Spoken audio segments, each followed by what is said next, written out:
दोस्तों नमस्कार। मैं हूं दिलीप पाटिल, सहायक प्राध्यापक हिंदी विभाग, पंकज कला एवं विज्ञान महाविद्यालय चोपड़ा। हम आज महात्मा गांधी की आत्मकथा सत्य के प्रयोग, उसका एक अंश जो चोरी और प्रायश्चित नाम से हमारे पाठ्यक्रम में है, उसके ऊपर हम चर्चा करने वाले हैं। दोस्तों, आप सब जानते हैं कि आज़ादी के आंदोलन में महात्मा गांधी की भूमिका बड़ी सक्रिय रही है, बड़ी महत्वपूर्ण रही है। महात्मा गांधी जी सत्य और अहिंसा के बलबूते के ऊपर अंग्रेजों ने यहाँ पर जो जड़ें फैलाई थी, उन्हीं जड़ों को उखाड़ फेंकने की ताकत उनके सत्य और अहिंसा ने दिखा दी। ये तो हम सब जानते ही हैं। दोस्तों, महात्मा गांधी एक ऐसे रोशनदान हैं जो अंधेरी कोठरी के रोशनदान थे। भले ही वो हमें आज नहीं हैं, लेकिन उनकी विचारधारा आज भी वर्तमान में वो प्रासंगिक सिद्ध हो रही है, यह हम देख रहे हैं। दोस्तों, महात्मा गांधी जब बाल्यावस्था में थे, उनकी उम्र 13 वर्ष की थी, तो उस वक्त उनके साथ एक घटना घटित हो गई। शायद ये परिवेश का दोष समझे या उस वक्त की स्थिति का दोष आप समझ सकते हैं, लेकिन ये बात आगे चलकर कितनी और किस प्रकार रूप धारण करती हैं, यह हम देखेंगे। दोस्तों, महात्मा गांधी जब 13 वर्ष के थे, तब उन्हें चोरी करने की आदत जो है लग गई थी। चोरी करने की आदत क्यों लगी उनकी?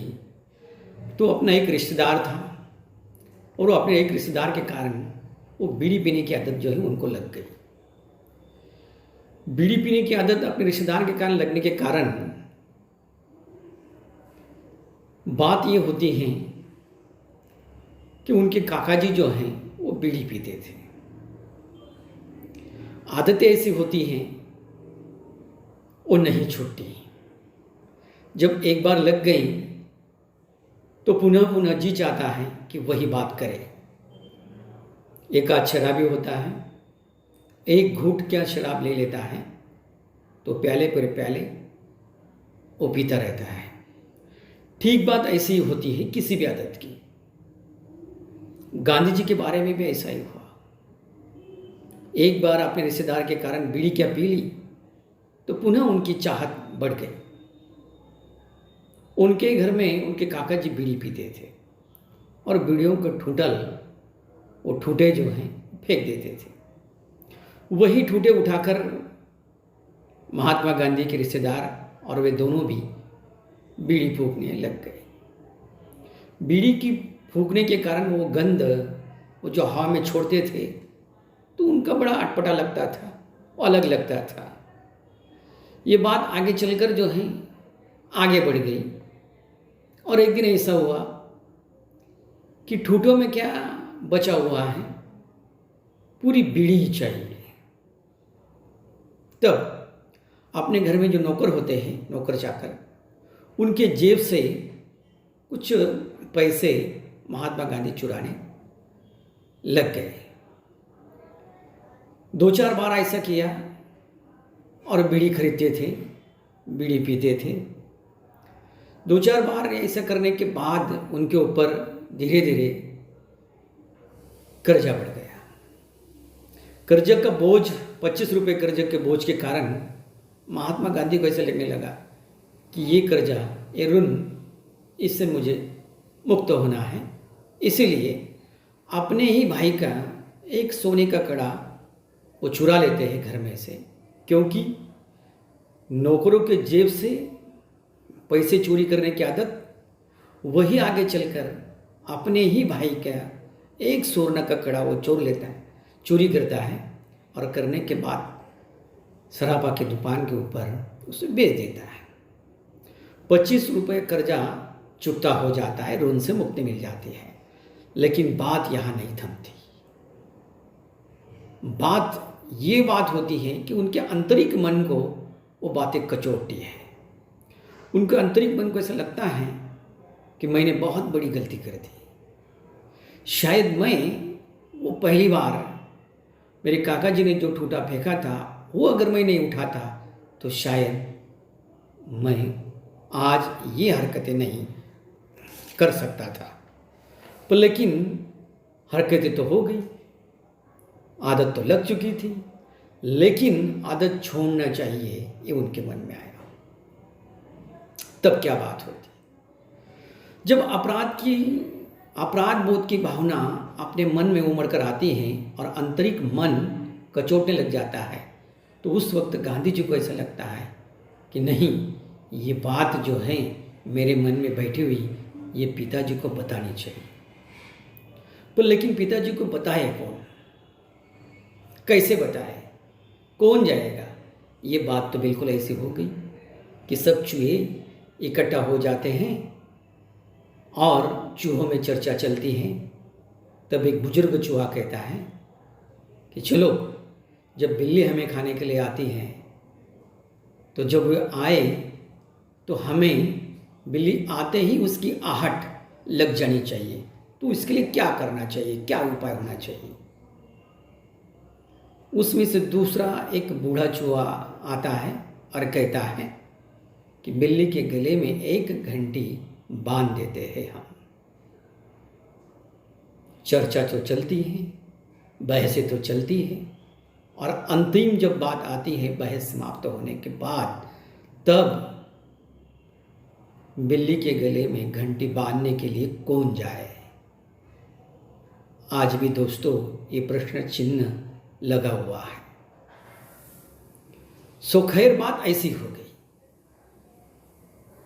अंतिमतः जब महात्मा गांधी जी ने सोचा कि मैं पिताजी के सामने अगर जाऊं और पिताजी को अगर मैं बातें बताता हूं तो पिताजी को बहुत बड़ा दुख होगा और शायद गुस्सा करेंगे।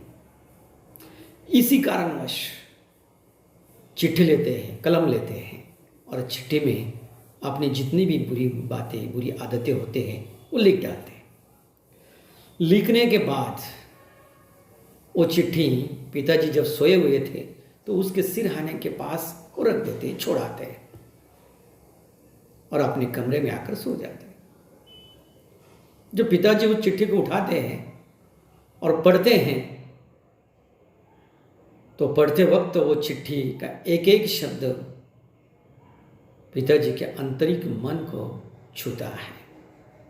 तब महात्मा गांधी जी सत्य के प्रयोग अपनी आत्मकथा में लिखते हैं।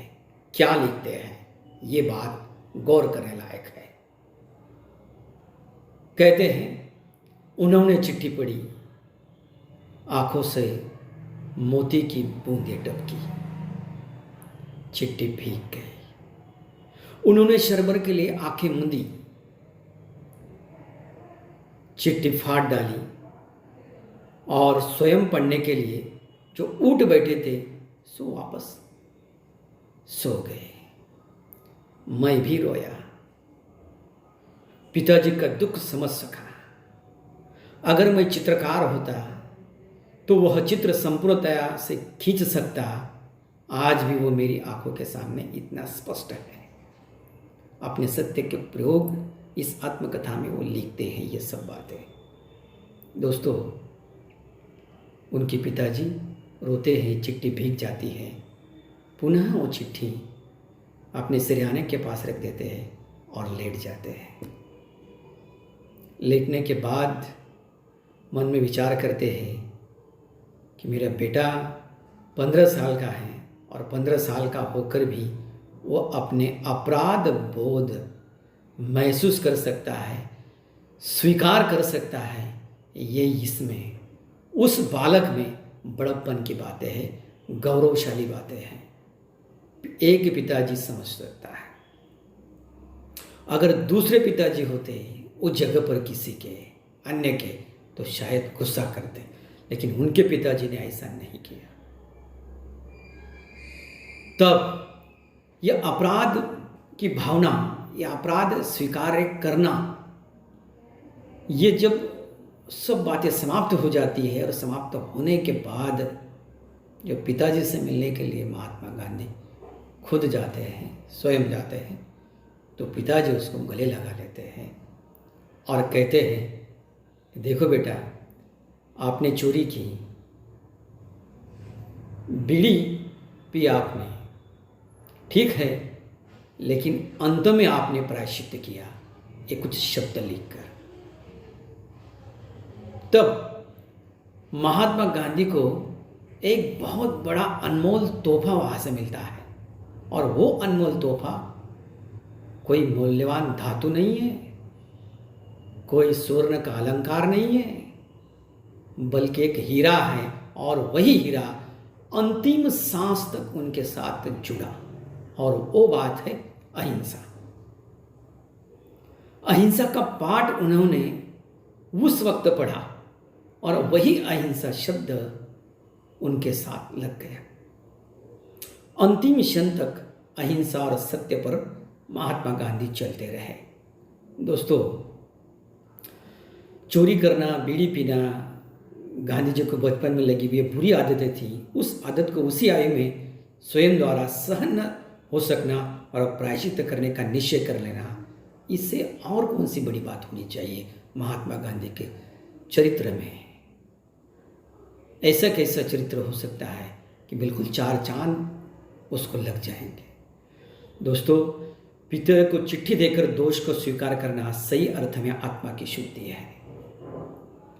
ऐसे ही आत्मा की शुद्धि महात्मा गांधी की तरह हमें भी और आपको भी करनी चाहिए। तभी हम सत्य और अहिंसा, ये दोनों शब्दों का अर्थ हम समझ सकते हैं, दोनों शब्दों का मतलब क्या है ये समझ सकते हैं। धन्यवाद दोस्तों।